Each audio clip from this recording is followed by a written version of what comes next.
Welcome back to One Comic Book a Day, where we're covering Adventure Comics 131, The $1 Million Athlete. A comedic Superboy story I kind of like, and I know the comedic stories are generally not very good, mostly because I don't find them funny. I like this one a little bit better, but as an actual story, what's happening in it still doesn't quite work. Mostly because it can't seem to sell its moral at the end. It does have a bit of a moral. I sometimes complain that these stories have morals, but that moral can be kind of broad. This one does try to actually have a moral at the end of the story, but everything that leads up to it does not build to that moment. It does not, as I said, sell it very well. You see, Clark is hanging out with a girl named Betty who looks just like a young Lois, but he didn't go to school with Lois. Though I wouldn't blame you if you were to think this woman was Lois before we're told she's Betty. All you really know is that he didn't actually go to school with Lois, so that's all you really have to know, that this shouldn't be Lois. This is sort of like an older Superman problem, those early Superman comics, where every dark-haired woman was drawn to look just like each other. So every dark-haired woman looked like Lois. This was a big complaint in my earlier videos. My confusion of a woman being there for like a few pages and then being told that she was not Lois because nothing about her seemed like a different person thanks to the way she was drawn, or even how she was acting most of the time. Betty is nearly hit by a baseball that Clark catches to keep her safe. The coach sees us, just some generic coach at whatever school he's at. Remember, this isn't particularly Smallville yet. I mean, sometimes it gets listed as Smallville. It's not the Smallville you know. It can be something like an early town or city. We've been over this many times, but I want to make this clear for anybody who is just tuning in. It's not like traditional Smallville yet. So the coach thinks he can train Clark, and Clark goes with it. Here lying what is maybe a bigger problem than the story not being able to sell its moral at the end. There isn't really much of a reason for Clark to go along with this. He doesn't want to go along with it, and this is resolved at the end of the story by him telling the coach, I just don't want to go along with this. So so they didn't really find a way to explain why he goes along with this for at least twice. There's not actually a 3 feet thing happening here. There's not 3 challenges. There's not 3 things the coach makes him do. He actually only goes for 2, which also makes the story feel short in a weird way. I know I said I kind of like this story, but I'm showing you that it's deeply, deeply flawed as a story. So the first thing he does is made to punch a punching bag while some crooks are stealing the trophies from the school. What an odd crime, especially for these guys who are dressed kind of like gangsters, really just a fedora and a suit, and carrying guns to do such a very low-level crime. You can just buy trophies for cheap. They're not very expensive. And I thought this story, and this is really on me, was not going to have like a really good ending to it.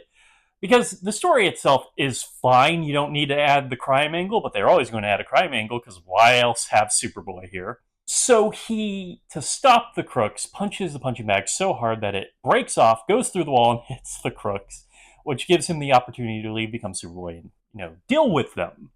Not completely. They'll come back one more time while he's throwing a hammer, the Olympic event, which is the second thing he does, and there's nothing else. I guess you could argue him catching the baseball was one of the things, but that was the setup to the story. That was our catalyst, not our like break into Act 1.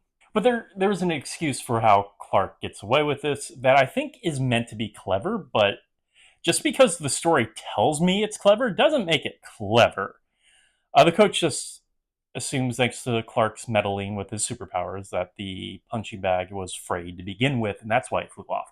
But that doesn't really explain why the punching bag went through what seemed to be a pretty solid brick wall. Like, even if the punching bag was swinging and it broke off, and it hits that wall, it's maybe going to like crack, dent, do a little bit of surface damage. It's not going to like break through a brick wall. That's a lot to ask for.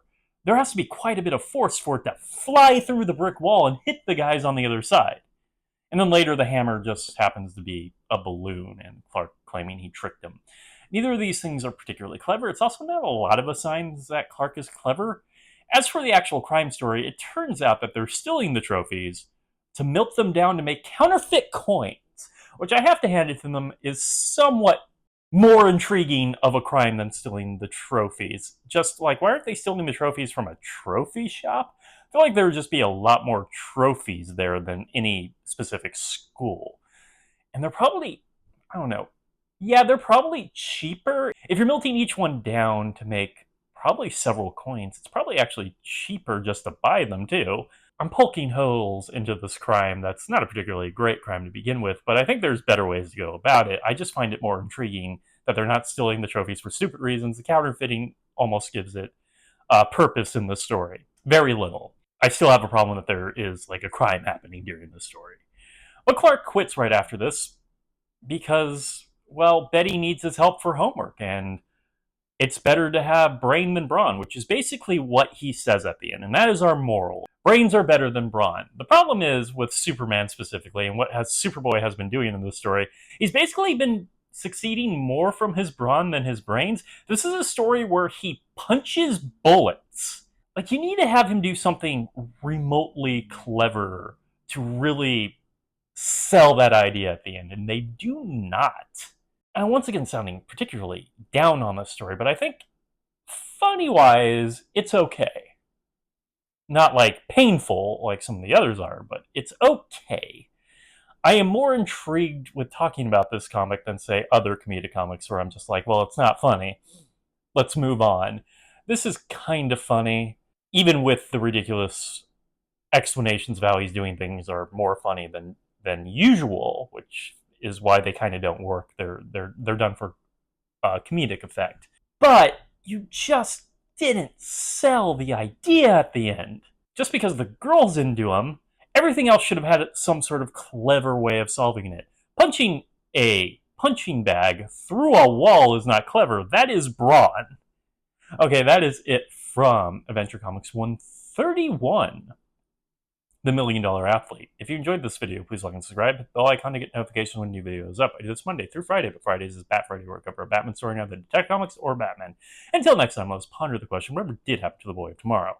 I don't understand why the coach just gave up on him, especially after what he just saw. There's definitely some impressive things happening with Clark, even if he's trying to explain it. Like I said, nothing he did explained why that punching bag went through that wall. Okay, have a great day.